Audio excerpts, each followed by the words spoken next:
La séance est reprise. L'ordre du jour appelle les explications de vote et le vote par scrutin public sur le projet de loi ouvrant le mariage aux couples de personnes de même sexe. Nous en arrivons aux explications de vote sur l'ensemble du projet de loi. Je vais donner la parole à un orateur par groupe, conformément à l'alinéa 3 de l'article 54 du règlement, pour 5 minutes. La parole est à Madame Corinne Narassiguin.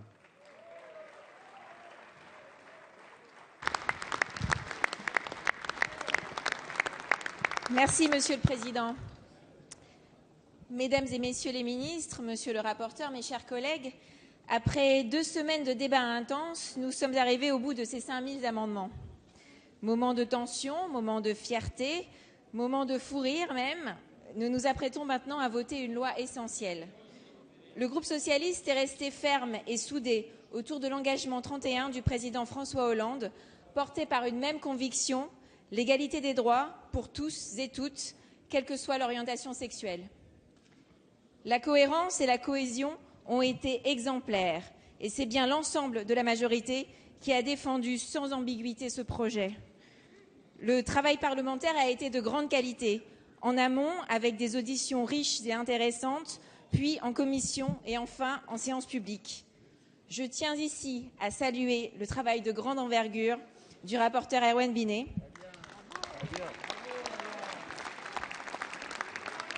Je tiens également à remarquer l'importante contribution de la rapporteure pour avis, Marie-Françoise Clergeot. Aujourd'hui, nous votons en faveur de l'ouverture du mariage et de l'adoption aux couples de personnes de même sexe.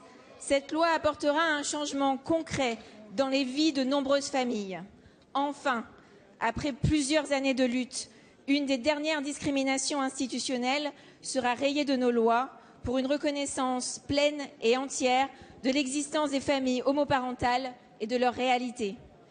Parce qu'en tant que députés, nous n'oublions pas que nous nous battons pour que toutes les familles de France soient protégées par la République. Aucune exception ne peut être tolérée.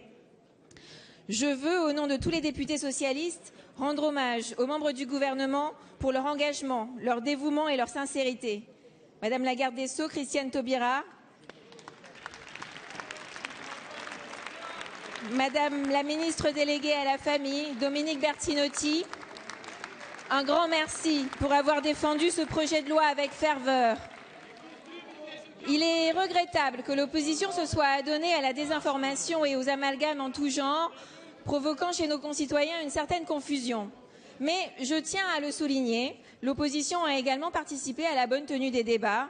La ténacité dont ont fait preuve nos collègues fut symbolique. Symbolique de nos différences, car ce sont bien 2 visions de société qui se sont opposées tout au long de nos échanges. Le choix que font les socialistes aujourd'hui, c'est de porter l'égalité comme étendard, la justice comme guide pour une grande réforme de progrès. Cette loi est un premier pas nécessaire, une évolution sociale qui profite à la société dans son ensemble. Le débat a permis de lever d'autres questions sur la filiation et les différentes façons de faire famille, et notamment sur l'anonymat des dons. Ce débat, nous l'aurons en temps voulu, dans le cadre d'un projet de loi qui concernera toutes les familles françaises, qu'elles soient homoparentales ou hétéroparentales. Nous faisons confiance au gouvernement pour présenter un projet de loi rationnel mais ambitieux avant la fin de cette année. L'ouverture du mariage et de l'adoption pour les couples homosexuels est une très belle avancée. Aujourd'hui, nous avons l'occasion de nous exprimer solennellement. C'est un vote emblématique, un vote qui marquera l'histoire. C'est avec grande fierté et une conviction forte que le groupe socialiste votera ce texte de loi. Et comme selon une partie de l'opposition, la crise économique nous poussait à croire qu'il n'était pas venu le temps de parler d'amour, je tiens à les rassurer. Après le mariage, nous allons discuter dès aujourd'hui de séparation.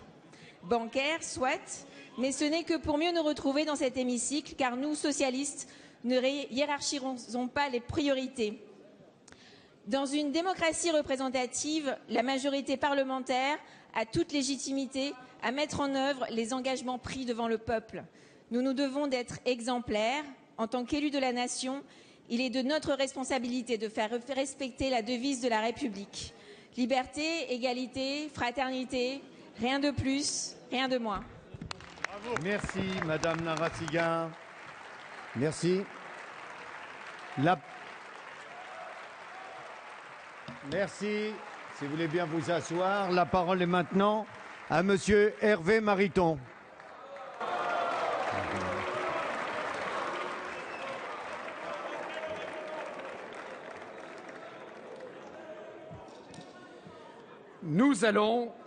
Vous allez voter contre le projet du gouvernement. Ce projet repose sur un constat erroné, oublie la famille, cellule de base de la société.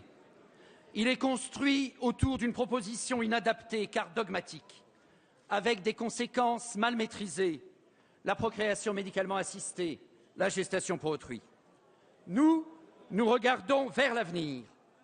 L'avenir s'écrit mieux avec notre engagement pour la famille, pour les enfants, et nous continuerons notre combat.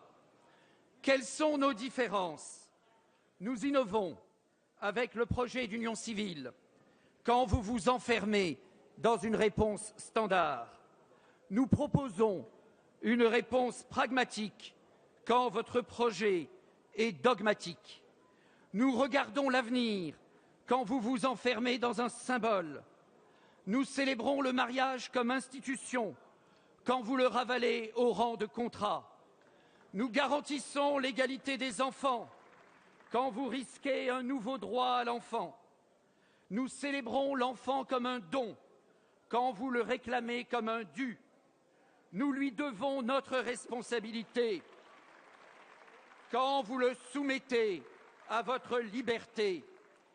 Nous parlons d'amour quand vous êtes sur la pente glissante de l'enfant objet. Nous comprenons la filiation comme naturelle et culturelle quand vous l'entendez comme essentiellement culturelle. Nous voulons réussir l'adoption quand vous la fragilisez. Nous voulons une politique familiale forte quand vous en reniez les moyens. Nous défendons de nouveaux droits pour les personnes homosexuelles quand, lamentablement l'autre jour, vous vous y opposez en séance. Nous sommes cohérents et nous regardons les conséquences de la loi quand vous tentez d'esquiver et masquer mal vos contradictions vers la procréation médicalement assistée et la gestation pour autrui. Nous voulons une loi intelligible. Vous proposez la construction factice de l'article Balai. Nous voulons une loi lisible. Vous allez mentir. Vous n'osez pas corriger l'article L310 du Code civil qui précise les conditions de la filiation et vous allez mettre les couples homosexuels dans une situation impossible. Nous aimons les mots de père et mère quand vous torturez la langue française et que vous oubliez le nom du père. Nous assumons notre opposition quand vous vous alignez sur le président de la République et avez masqué souvent votre propre choix, vous-même, Monsieur le Président Barthelone, dans votre profession de foi, il n'était pas question du mariage et de la filiation des personnes de même sexe. Nous voulons une voie que la France pourrait ouvrir. Vous imitez les copies inadaptées des pays à religion d'État. Nous aimons la force et le sacré de la cérémonie républicaine. L'enfant doit honorer ses pères et mères quand vous la désincarnez. Nous sommes pour la famille solidaire quand vous êtes individualiste. Nous avons une vision charnelle de la famille quand vous êtes matérialiste. Nous voulons transmettre au fil des générations quand vous ne connaissez que l'instant. Nous voudrons réécrire un texte plus beau, plus heureux, plus fécond quand vous voulez une loi irréversible. Nous rassemblons quand vous clivez. Nous voulons donner par référendum la parole aux Français quand vous la leur refusez. Nous sommes unis et libres quand vous êtes divisés et contraints. Nous voulons donner du sens au monde quand vous le subissez. Pour nous, la politique est honneur quand vous êtes les greffiers d'un monde desséché.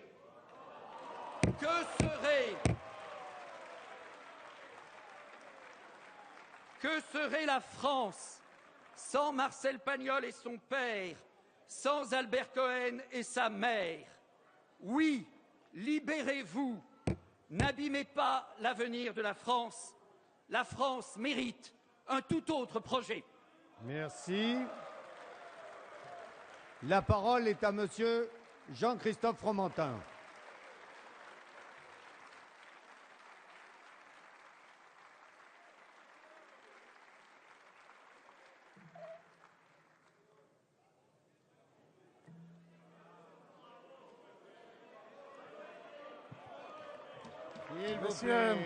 Monsieur le Président, Fromentin, la parole. Monsieur le Président, Mesdames et Messieurs les ministres, s'il vous plaît.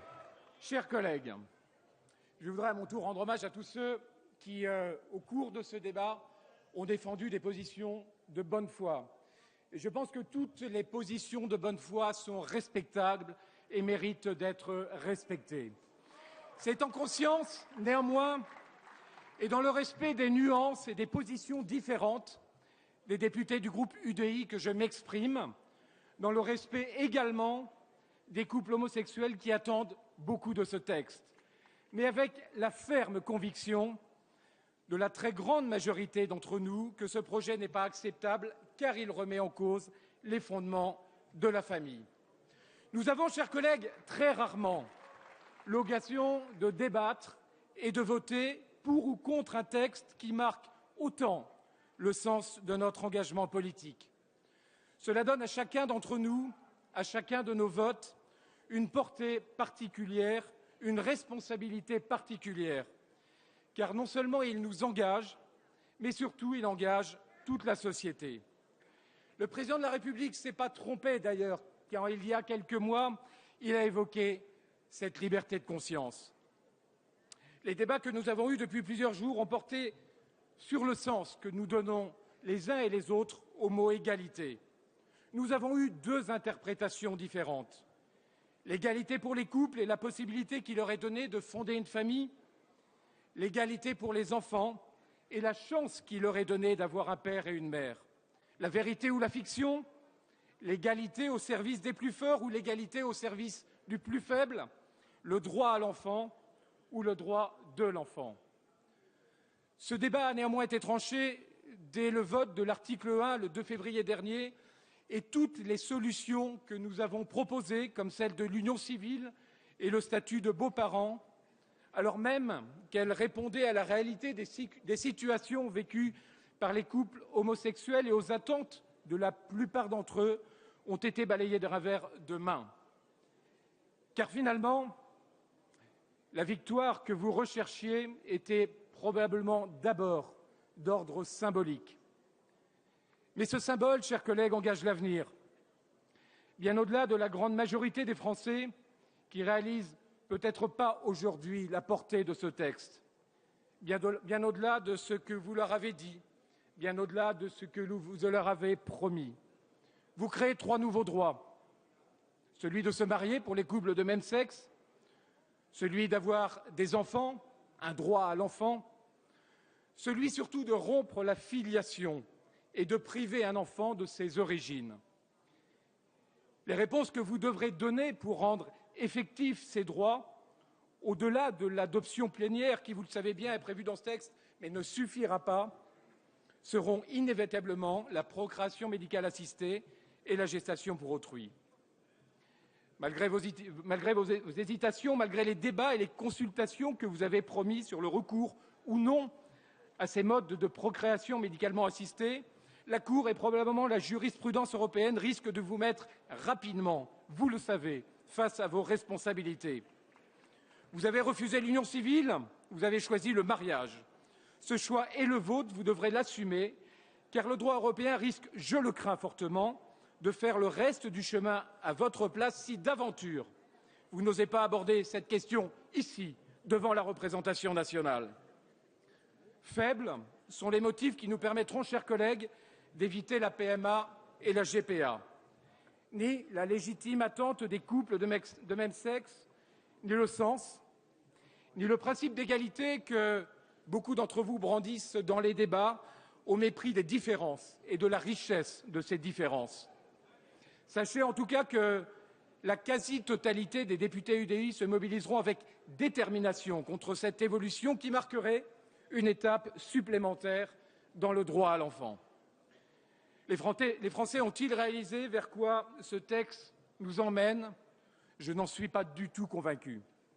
Votre projet de loi aboutira finalement à deux questions que poseront inévitablement les enfants.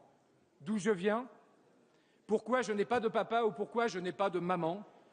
Vous estimez que ces questions ne méritaient pas de réponse. Elles sont pour nous essentielles. C'est la raison pour laquelle la majorité des députés du groupe UDI votera contre ce texte. Je vous remercie. Merci, Monsieur Fromentin. Je fais annoncer le scrutin dans l'enceinte de l'Assemblée nationale. La parole est à Monsieur Sergio Coronado.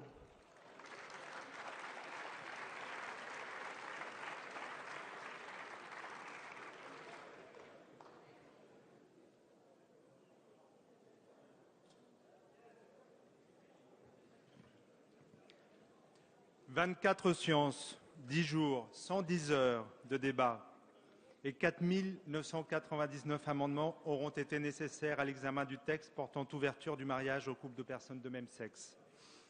Opposition et majorité, nous avons bataillé, nous nous sommes affrontés, nous avons confronté nos arguments et défendu nos convictions et par là même, nous avons ainsi fait la preuve et la démonstration que c'est dans cet hémicycle que bat le cœur de notre démocratie. Et c'est un acquis commun. Après 15 pays, la France s'apprête enfin à ouvrir le mariage civil et l'adoption à des citoyennes et des citoyens qui ont été privés du simple fait de leur orientation sexuelle. Ce texte, il donne satisfaction à une revendication ancienne, apparue aux heures les plus sombres d'une pandémie qui sévit encore. Longtemps, cette revendication fut tenue en lisière du débat politique. Le Pacs lui-même ne fut acquis qu'au prix du renoncement à cette exigence d'égalité. Le législateur d'alors crut bon d'ignorer l'histoire sociale et politique qui se déploie sous nos yeux, celle de la sortie du placard, de la volonté d'être simplement soi et des nouveaux dilemmes ouverts dès lors en matière de conjugalité et d'homoparentalité.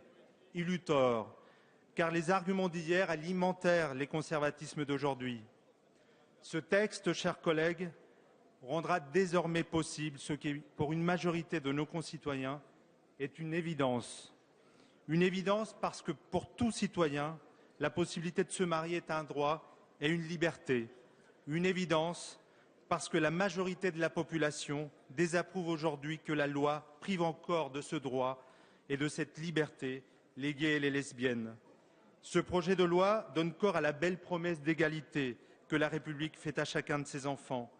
Il permet à la majorité de renouer avec une tradition d'émancipation, parfois oubliée, en route. Changer la vie, disait-on si je me souviens bien, et je sais que nous sommes nombreux sur ces bancs à partager cette ambition de la politique.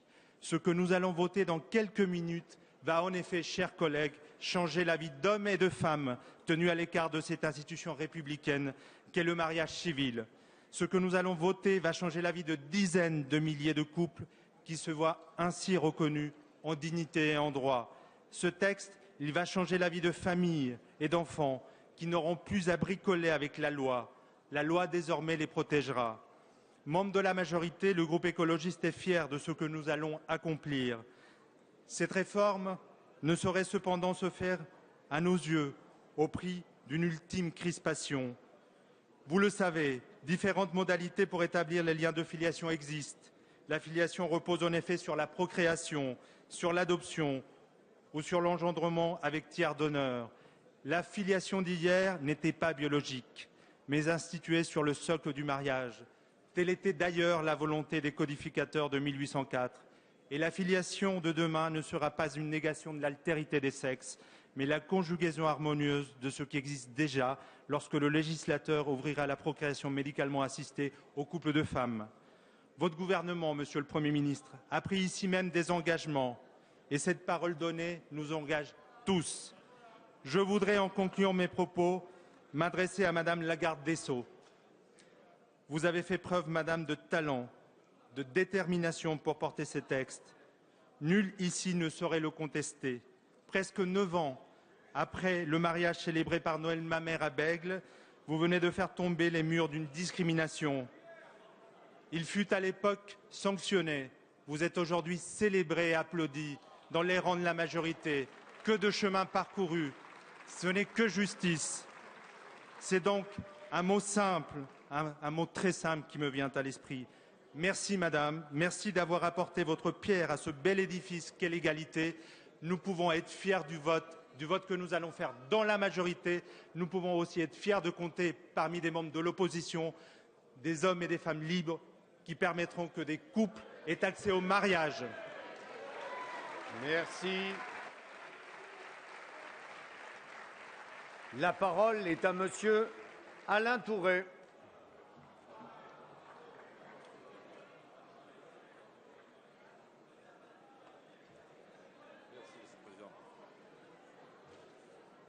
Monsieur le Président, Madame le garde des Sceaux, Madame la ministre, Monsieur le Président de la Commission des lois, Monsieur le rapporteur, la loi sur le mariage et l'adoption par les couples de même sexe marquera l'histoire de la République. Cette loi met fin à une discrimination vieille de plus de 2 siècles. Cette loi rend justice aux homosexuels qui de tout temps ont été victimes d'une homophobie persistante et prégnante.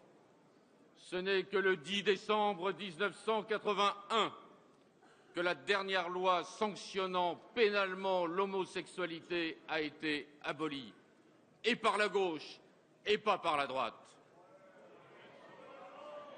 Cette loi a été l'occasion pour la droite et la gauche d'opposer leur vision de la société. D'un côté, le passé, certes respectable, mais qui reste le passé. Eh oui. D'un autre côté, l'avenir, porté par vous, Monsieur le Premier ministre, porté en particulier par la jeunesse de France, qui croit plus que quiconque au principe d'égalité et d'humanité. Mais cette loi restera dans l'histoire, car pour la première fois, des amendements communs ont été signés par la droite et par le Front National. Que ce rapprochement honteux se soit fait sur une loi sociétale en dit long sur le délitement d'une certaine droite. Le groupe RRDP, les radicaux quasi unanimes voteront cette loi. Mais ils ont fait valoir avec force, Monsieur le Premier ministre, qu'ils s'opposeront frontalement à toute recherche de légalisation de la gestation pour autrui. Ils souhaitent, Madame le garde des Sceaux, que la France prenne des initiatives pour qu'une convention internationale vienne interdire et sanctionner tout recours à la gestation pour autrui. Au cours de ces débats, les radicaux ont rappelé avec force leur attachement aux institutions républicaines, à la célébration du mariage républicain, au rôle du procureur de la République, garant des libertés et de l'état civil. Amendement présenté par les radicaux que vous avez refusé à droite de voter. Monsieur le Premier ministre anglais David Cameron l'a dit. Avec cette loi, une nation est plus forte. Monsieur l'ancien Premier ministre d'Espagne, Monsieur Zapatero l'a dit. Avec cette loi, la France sera plus républicaine. Ce sont donc les fondements mêmes de la République qui sortiront renforcés de cette loi, si magistralement portée par vous, notre ami Christiane Taubira. Merci. Merci, Monsieur Touré. La parole est maintenant à Madame Marie-Georges Buffet. Monsieur le Président, Monsieur le Premier ministre, Mesdames et Messieurs les ministres, Madame, Monsieur le rapporteur, Madame, Monsieur le Président de Commission, chers collègues, la loi que nous allons adopter ce soir va permettre à la France de franchir une étape nouvelle dans l'égalité d'accès pour toutes et tous aux droits garantis par notre République. C'est pour moi une grande fierté de vivre ce moment. Après un long débat, le vote de la loi ouvrant le mariage aux couples de personnes de même sexe va donner à voir de la capacité de la représentation nationale à se saisir d'aspirations nouvelles et à leur donner légitimité par la loi. Notre Assemblée s'honorera ainsi de contribuer à une avancée humaine, comme elle a su le faire de l'abolition de la peine de mort avec la loi Badinter ou lors de l'autorisation de l'interruption volontaire de grossesse avec la loi Veil. Que nous dit le projet de loi soumis à notre vote? Il nous dit que le mariage est un droit, le droit à un projet de vie partagé entre deux êtres humains, à un engagement basé sur l'amour et le respect de l'autre. Il nous dit qu'il n'est pas acceptable que des hommes et des femmes soient écartés de ce droit, car ils vivent ce projet, cet engagement entre personnes du même sexe. Il met fin à une discrimination qui s'appuie sur un ordre, la domination patriarcale, et un code aujourd'hui dépassé, réduisant le mariage à un modèle familial unique, où amour et sexualité sont liés à procréation et filiation. Un modèle qui serait, selon des orateurs de l'opposition, fondé sur la loi de la nature. Mais les droits acquis par les êtres humains leur ont permis, heureusement, de dépasser l'état de nature. Aujourd'hui, les femmes disposent de leur corps et maîtrisent leur fécondité. Elles ne doivent plus enfanter dans la douleur. La liberté sexuelle se conjugue avec l'exigence de la non-marchandisation du corps. Une exigence qui dicte,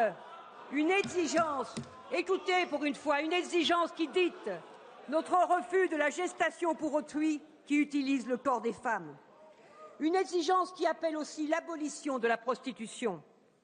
La famille se conjugue aujourd'hui en famille monoparentale, famille recomposée, famille homoparentale.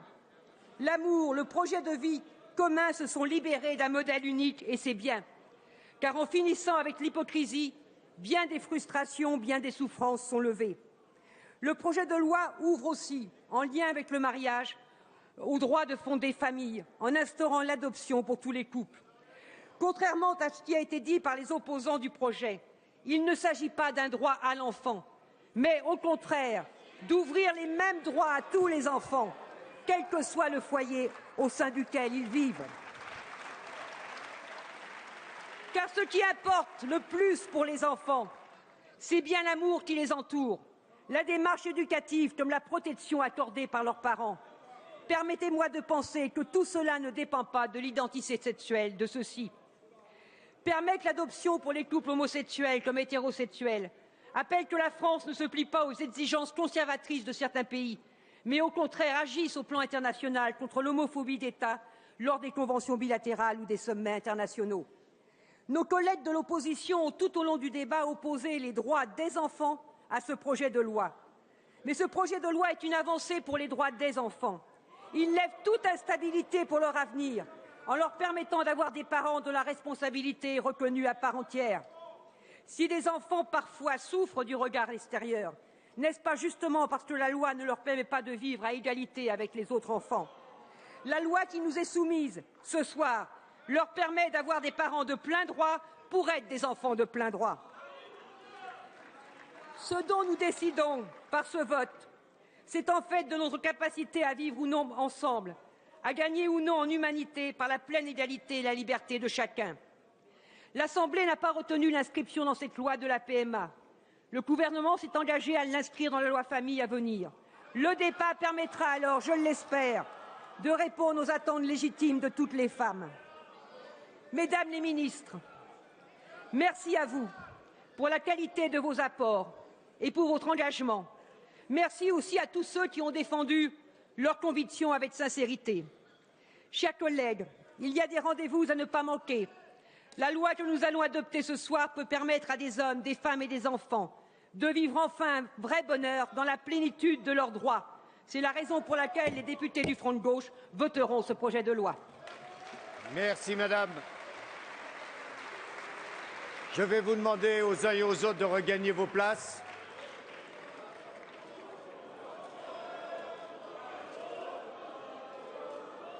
Chacun a regagné sa place.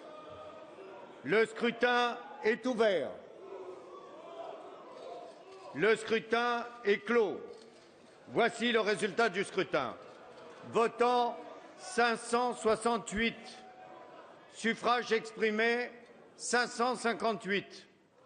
Majorité absolue 280. Pour 329. Contre 229. L'Assemblée nationale a adopté.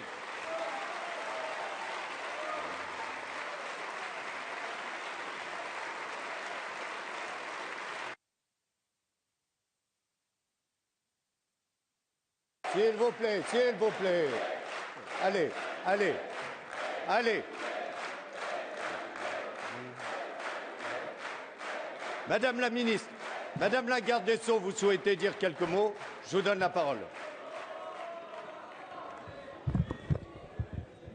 Monsieur le Président, Mesdames et Messieurs les députés, Monsieur le Président de la Commission des lois, Madame la Présidente de la Commission des affaires sociales, Monsieur le rapporteur, Madame la rapporteure pour avis, Mesdames et Messieurs les députés, après ce vote solennel, vous nous avez permis de franchir une étape. Ce n'est pas la dernière, mais elle est extrêmement importante.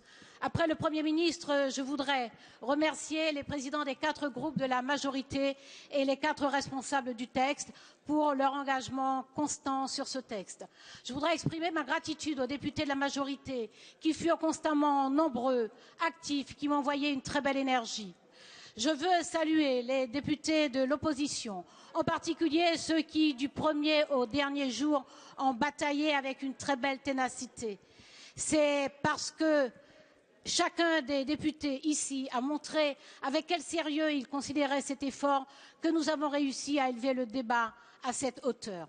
Merci très chaleureusement à Dominique Bertinotti, ministre de la Famille, si présente, si impliquée, si combative. Merci à Alain Vidalis pour sa présence vigoureuse et efficace. Merci à vous, Monsieur le Président de l'Assemblée nationale, mais aussi aux vice-présidents et aux 2 vice-présidents pour avoir si bien su tenir ces séances. Merci à tous pour ces jours et ces nuits passées ensemble, pour ces sourires, pour ces rires, pour ces confrontations aussi, conviction contre conviction. Les protections et les sécurités que promet ce texte concernent évidemment les conjointes et les conjoints, mais par-dessus tout les enfants. En cas de séparation, le juge pourra s'en mêler. Il pourra donc protéger la plus vulnérable ou le plus vulnérable des conjointes ou conjoints, mais surtout préserver l'intérêt des enfants. Un mot rapidement sur les Outre-mer pour rappeler que c'est au nom de la liberté, des libertés individuelles, que les marrons se sont insurgés, que les esclaves se sont rebellés et que Louis Delgrès a proclamé que la lutte contre l'oppression est un droit naturel. Les Outre-mer n'ont donc aucune raison, ni historique, ni culturelle, d'être en retrait sur les libertés. Enfin, évidemment, il y a des choses que ce texte ne pourra pas accomplir. Notamment, il ne supprimera pas les jeux amoureux, ni chez les hétérosexuels, ni chez les homosexuels.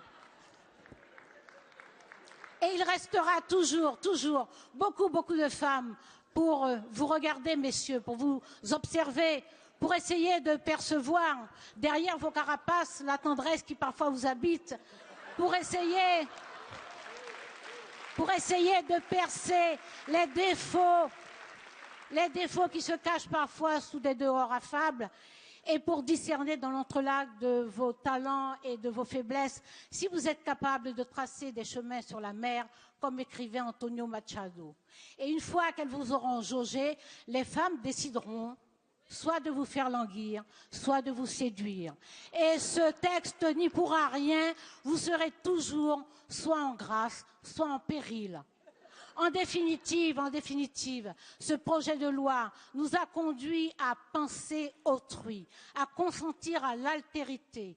Penser autrui, disait Emmanuel Lévinas, relève de l'irréductible inquiétude pour l'autre. C'est ce que nous avons fait tout le long de ce débat.